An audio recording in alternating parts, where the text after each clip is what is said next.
Alrighty, starting up in 3, 2, 1. Welcome back to Shatter Our Souls with Novaria, and today we are challenging Kaze, or Kaze? Kaze. And, what? Blacklist number 7, which means we are well into the mid to late game now. And, yeah, as spoken for prior, we have the light blue Lexus ready to go. Now, I expect that Kaze is going to be a little on the easier side for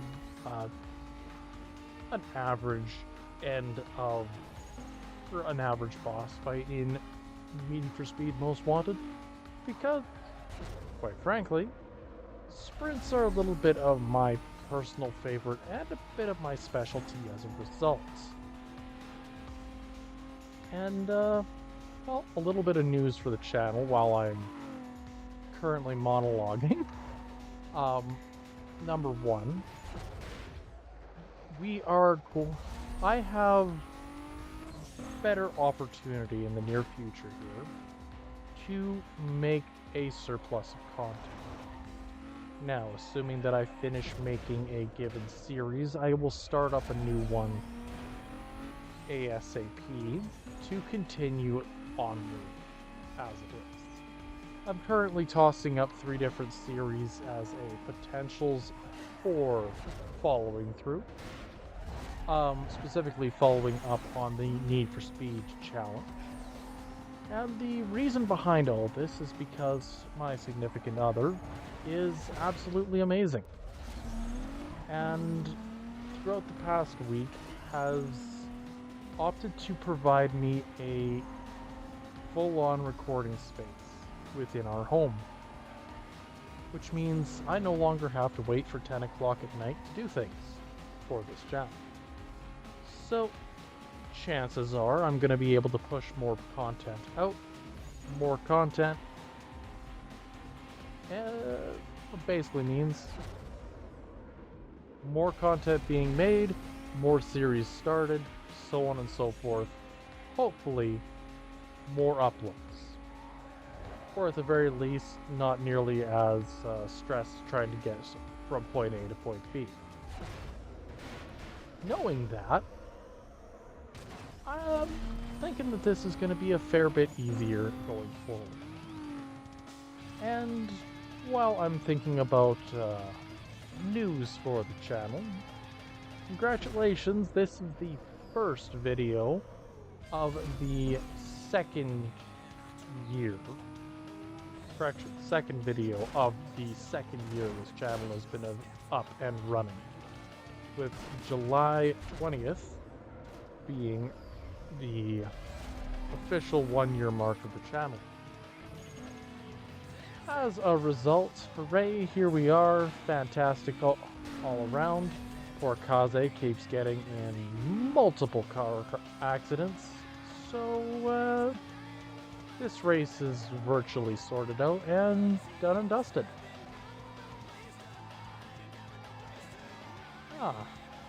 Going by what looks like the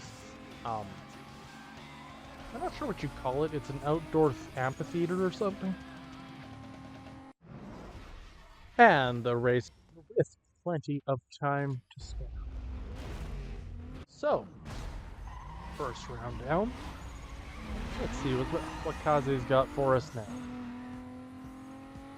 Now, round 2 here I'm a little more concerned about. I find with the Need for Speed Most Wanted bosses, the first round they're testing the water, seeing what their opponent is up against, or is like. The second round is usually where they pull all the stops and push to truly beat their opponent. The first round acts as more of a test round for the play, as the whatchamacallit. The bosses themselves because they're not going all out the first round, it gives both the player and the AI a chance to adjust to one. The player will learn just how fast their opponent actually is, whether or not it's a handling heavy vehicle, an acceleration, top speed, heavy vehicle. By learning the stats of the given car in some capacity or another, the player can adapt their playstyle in some way, shape, or form, hopefully, to be able to tackle their opponent. Huh, it's like deja vu, like I've been here before. And right there is when Kaze crashed into us last race. Yep, totally. I am a great driver. People just keep putting cars in my way, I swear. And the curb didn't belong. Either way, that's kind of what you're looking at in this particular circumstance.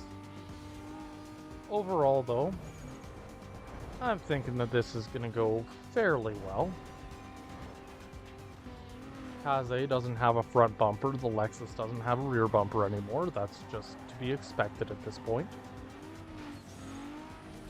I kind of love the little tunnel under the lighthouse. I kind of wish there was a little more detail in there, like a side door or something to enter the lighthouse from below. That's, you know, a personal touch that I would like to see done. A beautiful jump. Or not. Yeah, there is no way I'm going to be able to recover from that. Restarting round 2. Because it's a video game and you can actually do that. In an actual race, I would be hoopla. And this Lexus would be Kaze's, whatever's left of the car, that is.